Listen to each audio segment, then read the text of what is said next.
Welcome to another episode of Your Brain On by Salience Learning. I'm Krista Gerhard. And I'm Karen Foster. And this is what we've been thinking about lately.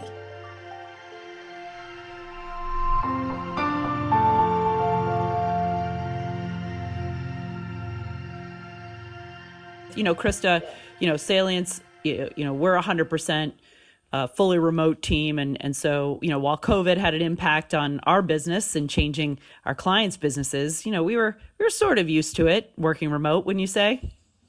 Yeah, definitely. I mean, I think in this day and age, COVID or not, working from home is a nice benefit that a lot of us wanted to enjoy. And now more of us are getting to do that. Yeah. Well, and certainly I know you appreciate having your two sons there with you day by day. And I get to see my two children every so often. So it's a joy. Easy to do, right? If only it were. On many time, I think the first few weeks of COVID, you would sit there and think, wow, we have the opportunity to really do things differently, a little bit more work-life balance because we've minimized the commute, we've minimized, the meeting upon meeting, but apparently that's not actually the case. Commutes are now optimized by more meetings, so that's and homeschooling, as and I know yes. you enjoyed the direction of what were you teaching the other day? Physics, something with race cars and chalk and driveway. You definitely went over and above. So, but we know we've talked a lot about, and one of the things Salience is passionate about is being promoting L&D to be a good strategic partner to the organization. And, obviously, even far before COVID and this, new normal that we all have, very important for us, and you and I both passionate about, enhancing L&D's strategic partnership to the organization. Mm-hmm, definitely. I know in times like this is when L&D really can bring some valuable insight to many difficult conversations that folks are having as they're evaluating their operating models, their strategies for how to handle this type of situation when their essentially marketplace has changed so dramatically. This is clearly a disruptive period for the life sciences industry and the way we do business. Yeah, no, absolutely. And I definitely can't remiss the key fact that, most L&D people have teams that are sidelined, right? Whether it's field sales teams of 800 or account executives or medical science liaisons. I mean, most of the learners, right, of L&D teams are kind of just in a holding pattern right now. And so, whether it's domestic or globally, that could really, drive a bit of anxiety, maybe perhaps, or asks from the organization to keep those people busy. But really definitely a time to step back and ask, those crucial critical thinking questions so that L&D can be really strategic. What would be on your mind, I guess, Krista, in the role in that sense? I think there's a lot that comes to mind. I think, how do we support our folks who are in the field, who are recognizing that the way they do business and everything that they've learned or know in terms of engaging with their customers is changing and evolving, and how do they change with it? I think each one of our customer-facing field team members have a really valuable and important role to play when promoting products within the life sciences industry. Now, how do we adjust to this new norm and ensure that value and that credibility of the organization still comes through when we may not be able to see each other face to face or have as frequent of a connection that we would like? Yeah, absolutely. And I know a lot of the L&D individuals that I've been talking to and across organizations, some of the gut or knee-jerk reaction, could be to do some, product training, launch training, getting, materials out to the field to sort of, quote, keep them busy. But at the same time, I know where you and I sort of have a mindset on is really empowering L&D individuals like those listening with good strategic and critical thinking questions that they can ask of their commercial business partners, right? So that they are focusing on the learner, empowering the learner, but also meeting those businesses' goals. I think that's a fair point. There's a desire to want to ensure that our customer facing field teams still feel like they are being productive in their roles, even if they may not be engaging with their customers. And as leadership in the home office, you also want to empower them to develop when they're sort of on the sidelines and not able to engage with those customers. So if we think about what are the opportunities or how can we maximize or optimize the time that these folks have at home when they're not able to engage with the customers live, or maybe they're transitioning to a virtual selling model and they're not there yet. How do you, as a business and as an organization, make the right decisions to make the best use of that time? Like, where do you prioritize? Sometimes, to your earlier point, there might be that initial, like, we have a label update, we have a launch, we've got to get them trained, we've got to get them ready for whatever that light switch turns on, we're ready to go.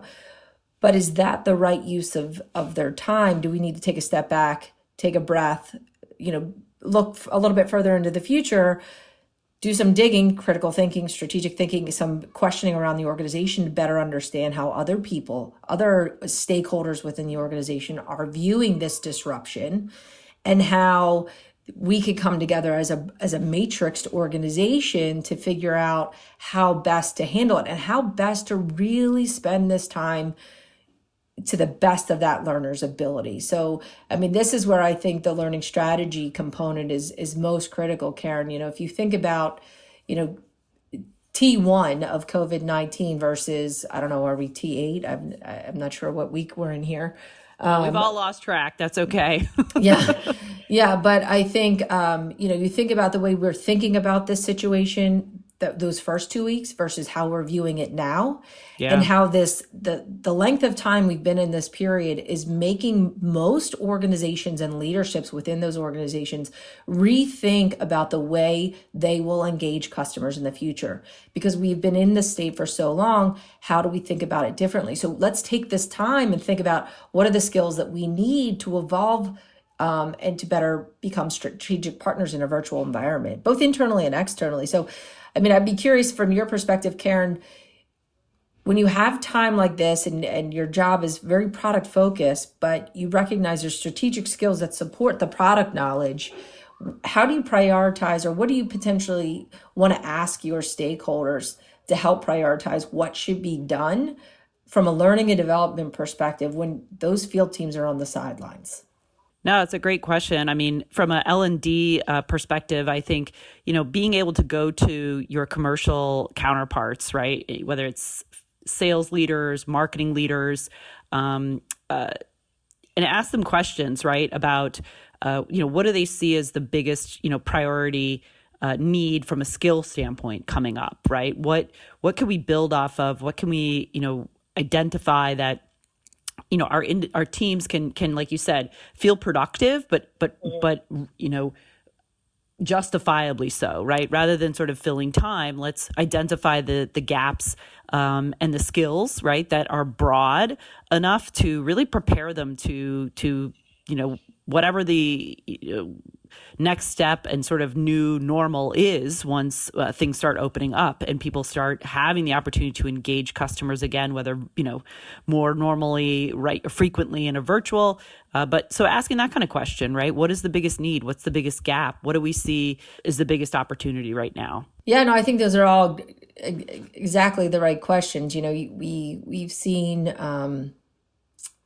unfortunately, a lot of opportunities where, we need as L&D partners to really become that liaison to these types of conversations going on in the organization. So if you think about COVID-19 and how it's impacted the customer facing model, you have leadership, sales leadership thinking about, do I have the right team in place? Do they have the right skills to evolve in this setting? What will my selling environment look like within my particular therapeutic area? How do I figure this out? You have marketing saying, well, if my sales reps can't be in front of my physicians and they can't use their iPads to detail because they have to maintain 6 feet distance in the new norm, then what's my alternative for that particular selling model, for that marketing asset that should go along with the sales representative when communicating the value of the product. So these individuals are making really tough decisions based upon their particular, domain expertise. How does learning and development connect all of these, right? So if we remove learning and development from these types of conversations, then we become, there's certain barriers that come into play that prevent us from really optimizing how we could evolve in a more quickly fashion. So thinking about L&D becoming knowledgeable of what those challenges are and how their matrix team leaderships are viewing this, and then trying to move from that to a place where they can help these matrix teams understand what will be required from a competency, a capability, and a learning and development perspective, right? So I think that's a key thing I'm thinking about. Karen, what have you heard in the marketplace? No, exactly. I mean, and you're really describing what you articulated in the blog post that you wrote that was posted on L10 around building the bridge, and L&D being that bridge builder across marketing, sales, leadership, a variety of ops, right? A variety of different sort of stakeholders, and putting themselves in that sort of role of connecting people that all have a little bit different set of priorities, right, and lens on things, but it acts as sort of a checks and balances. And really, I thought your point that you made was spot on around, the more as an L&D professional you can have that business acumen and understanding around what's happening in the marketplace, and what are some of the constraints that are going to be coming out, and then what are the conversations that your stakeholders are having, right? Being aware that how is your marketing professional being impacted by any FDA delays in PDUFA dates, or how is your marketing team, like you said, going to change the possible design layouts of any sort of vis aids or product, value propositions just because of some of these distance constraints, right? Or in a virtual setting, right? So staying ahead of those types of conversations and topics is really going to allow someone as an L&D professional to come in with that business acumen that really portrays knowledge and be able to be a better strategic partner. So it is back to like building that bridge around the variety of different departments. So it's that key step. Number one, build the bridge.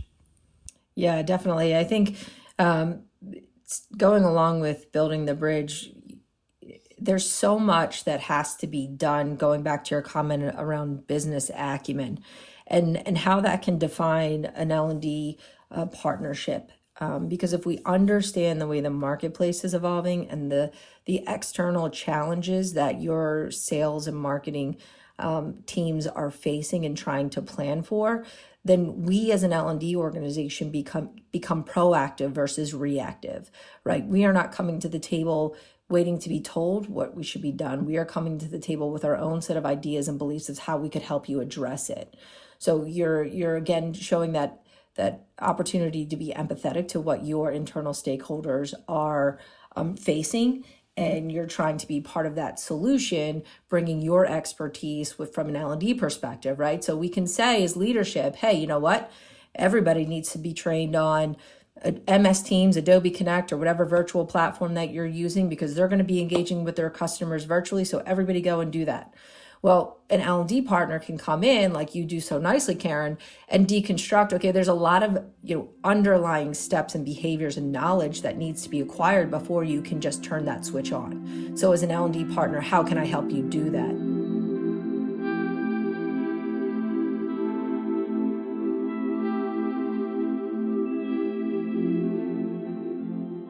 So, and the second, thing that we want to kind of touch on today is that key step number 2 that we talked about in our article, where we focus on explaining the why behind the design or the decisions that L&D may make to our internal stakeholders. So, Karen, maybe this is an opportunity for you to share some of the insight that you've can provide with regards to the importance of the why when explaining learning and development decisions as well as design. Yeah, sure. So even it pulls so nicely from that building the bridge concept, right? You're in a conversation with a senior sales executive or a payer marketer, and they have a specific set of asks, and maybe your perspective wants to have a little bit of a shift, right? And so it's always important and so valuable to explain the why to anything really. And those of you on the listening in that were sales professionals, this was the bread and butter, right, of any sort of messaging, right, is the idea of here's X, but here's why it's important, and so what, now what, so what, those questions. And so when you're having these conversations with these stakeholders, adding in the why from an adult learning perspective or cognitive science is so valuable, and people are really interested in it. They respond very well to it. We often talk about the Ellen Langer study. This was a study done and back in like the 1973. Don't feel free to Google check me on that and comment back. But Dr. Langer looked at basically a social research condition where if people didn't give a why, or they gave a nonsensical why, or they gave a why. So she compared 3 different arms of a study, and basically what she found was that giving a why and giving a nonsensical why, meaning irrational, illogical reasoning, but still giving a why, both had equal outputs, equal reaction. So it doesn't even sometimes even have to be logical that you give a why. Now, obviously, we encourage to have a rational explanation and substantiated data from research, which there is plenty around a variety of things, right? Talking about again in this very busy, sort of stressful time, why if you're talking with an internal stakeholder, you need to maybe ask them to prioritize. If they have 5 things that they want the customer facing roles trained on, but that's just going to cause cognitive overload. It's going to cause we're already running at a highly ego depleted state in stress, as we were talking about with kids at home and so on and so forth. So turning back to them and saying, let's take a minute, maybe could we prioritize the top 3 of these, and then make those the necessary learning, and then give learners the option for two choices. I think it's so important. I think we've seen a lot with regards to learning design as well as learning and development decisions. If you lose that why, then you lose a lot of the meaning and the value that comes behind it. So I think everything you're saying, really could resonate with people. And it's definitely, I think, one of those tactics that can be used for, as a key component of influencing without authority. I mean, so many people lead with the what and the how and the when, and leaving out that why is a critical component for the motivation and the buy-in. And that's essentially what we're looking to do as L&D organizations, is really to say, listen, not only can we help you with that solution, here's why, along with how, what, why, how, what, and when. But first, let's start with the why. And, again, furthering that credibility that you have. So great points, Karen. I think the stronger we become at explaining the why for what it is that we do, the deeper your credibility goes, the more strategic you become, because you're sharing with others the thinking behind your decisions, the thinking behind your proposals. So yeah, great comments, Karen. Well, Krista, I've learned the most that I've gotten from you. So I got to say, it's always a journey. It's always a good time. Indeed.